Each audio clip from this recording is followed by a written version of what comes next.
For thousands of years, humanity has waged war with weapons you can see, swords, cannons, bombs.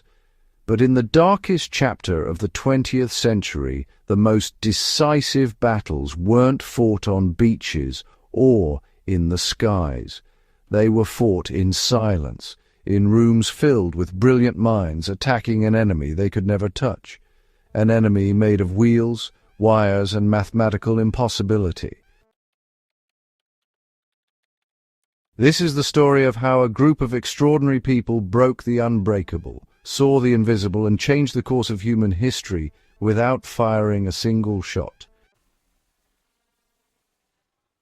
You've heard of D-Day, you know about the atomic bomb, but the weapon that truly won World War II was knowledge, stolen from the air, one encrypted message at a time.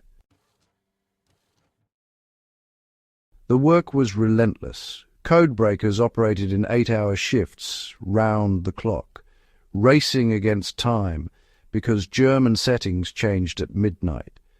Every day was a new battle. Every message was a puzzle that could mean life or death for men they'd never meet. The pressure was suffocating. Some broke under it, most endured, driven by the knowledge that their invisible war mattered as much as any fought with guns. The intelligence flowing from Bletchley Park received a code name Ultra, and Ultra changed everything. By 1941, the codebreakers were reading Enigma regularly. Not every message, that was impossible, but enough to matter. Suddenly, the Allies could see the invisible. They knew where U-boats were hunting. They knew when supply convoys would be vulnerable. They knew German troop movements before some German commanders knew them. The Battle of the Atlantic became the war's clearest test of Ultra's value. German U-boats were starving Britain into submission, sinking merchant ships faster than the Allies could protect them. Then Bletchley cracked the naval Enigma variant. Convoy routes shifted based on ultra-intelligence, avoiding wolf packs. U-boats found empty ocean where they expected targets. The tide turned literally. Historians estimate Ultra shortened the Battle of the Atlantic by years, saving countless lives and keeping Britain in the war. D-Day's success owed an enormous debt to Bletchley Park. The Allies ran an elaborate deception operation, Operation Fortitude, convincing Hitler that the invasion would come at Calais, not Normandy. How did they know it was working? Because they were reading the Germans' responses to their own fake intelligence.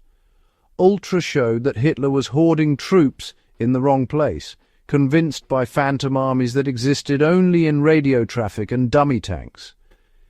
But using Ultra required excruciating discipline. If the Germans suspected their codes were broken, they'd change systems, and years of work would evaporate overnight. So sometimes commanders had to let disasters happen. Sometimes they couldn't act on intelligence because there was no plausible way to explain how they knew. Men died so that the secret would survive. This was the terrible arithmetic of intelligence warfare. Sacrifice the few to save the many, and live with that choice forever. When the war ended, the codebreakers went home carrying secrets they couldn't share. The Official Secrets Act bound them to silence, not for years, but for decades. Husbands couldn't tell wives, parents couldn't tell children. The men and women who'd helped win the war couldn't explain where they'd been or what they'd done during the most significant years of their lives. Alan Turing, whose genius had been instrumental in defeating Nazi Germany, was prosecuted for homosexuality in 1952. He was chemically castrated by his own government and died 2 years later, an apparent suicide. The nation he'd saved destroyed him, and for decades almost no one knew what he'd accomplished because the secret was still classified. The Bletchley Park veterans carried their silence like a weight. They'd watch war films and documentaries, seeing others celebrated while their own contributions remained invisible. Some never spoke of it, even after declassification. The habit of secrecy ran too deep. It wasn't until the mid-1970s that the story began to emerge. Books appeared. Survivors finally spoke. The world learned that the decisive weapon of World War II hadn't been a bomb or a tank.